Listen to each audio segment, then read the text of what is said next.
2022년 4월 5일 화요일 하나님께서 우리에게 주시는 말씀은 요한복음 15장 18절에서 27절입니다.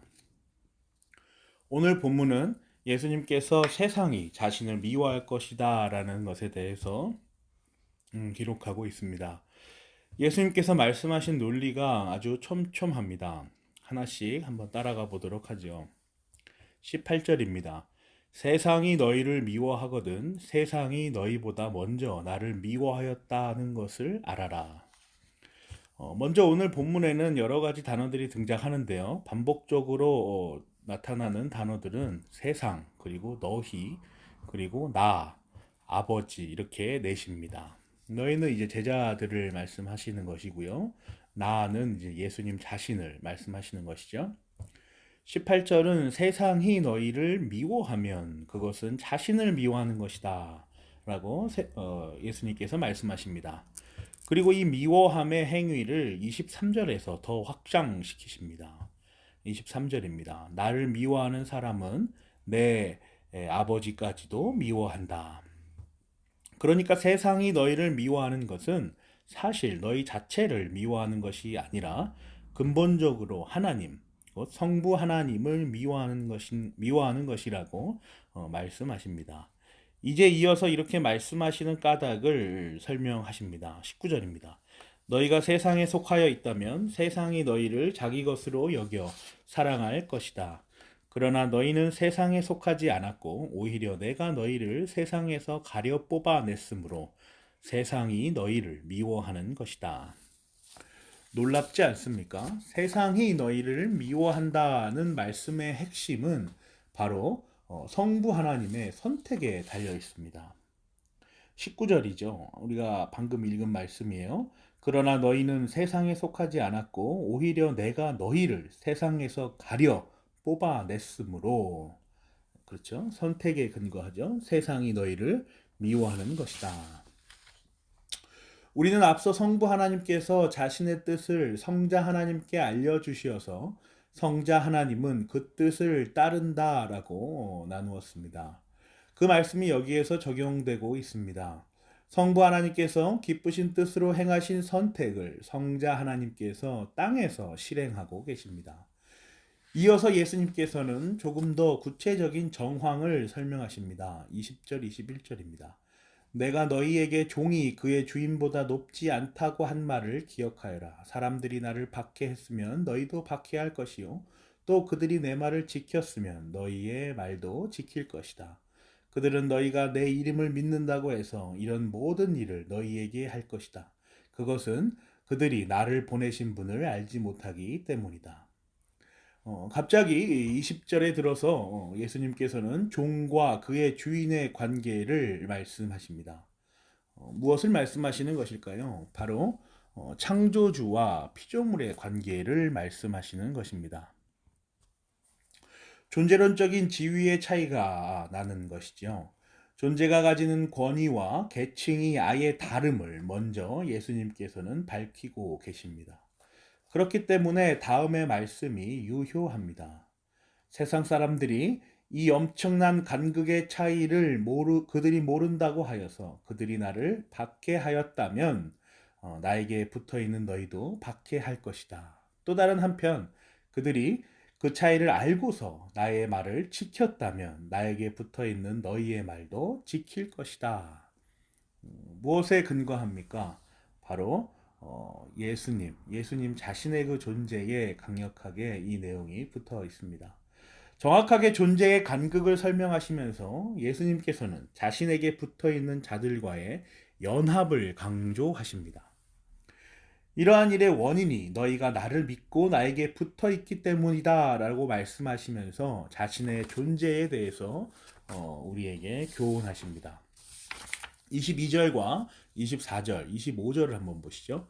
내가 와서 그들에게 말해주지 아니하였더라면 그들에게는 죄가 없었을 것이다. 그러나 이제는 그들이 자기 죄를 변명할 길이 없다. 내가 다른 아무도 하지 못한 일을 그들 가운데서 하지 않았더라면 그들에게 죄가 없었을 것이다. 그러나 이제는 그들이 내가 한 일을 보고 나서도 나와 내 아버지를 미워하였다.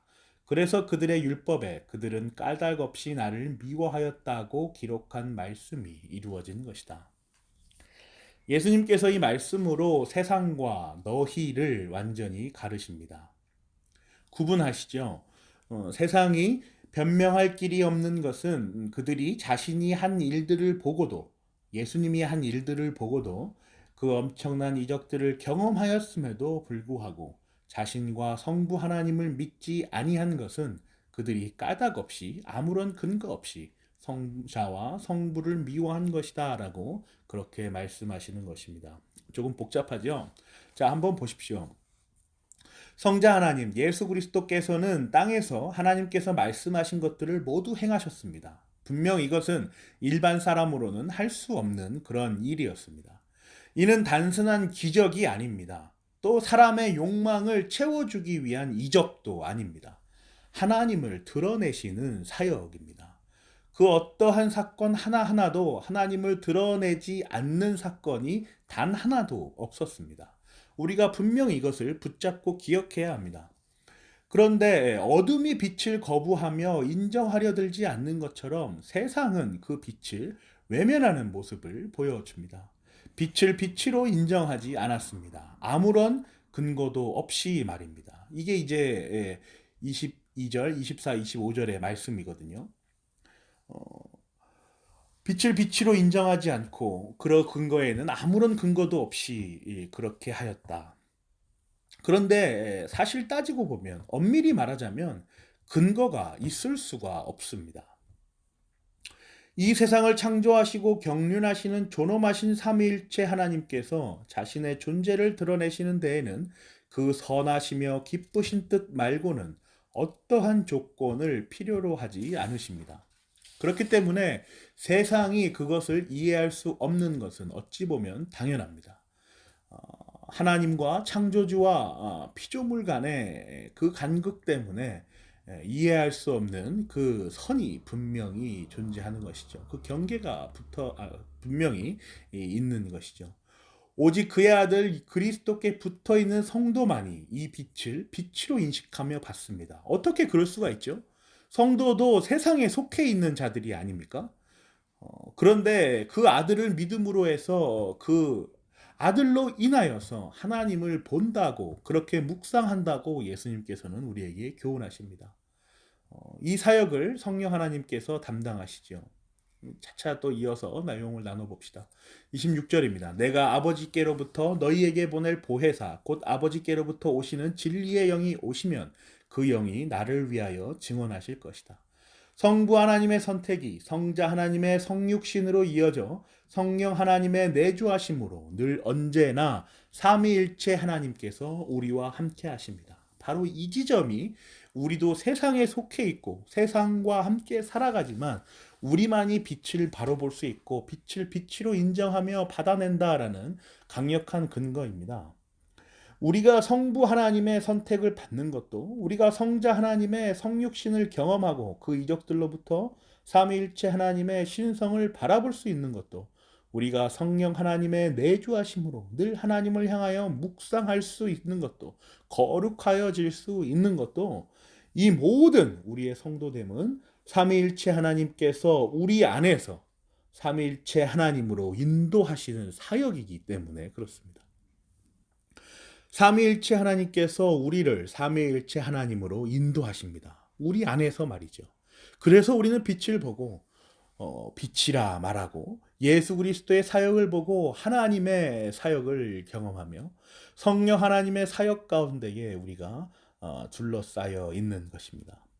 사랑하는 고향제일교회 성도 여러분, 그래서 우리는 삼위일체 하나님께서 살아 역사하시는 산 증인들입니다.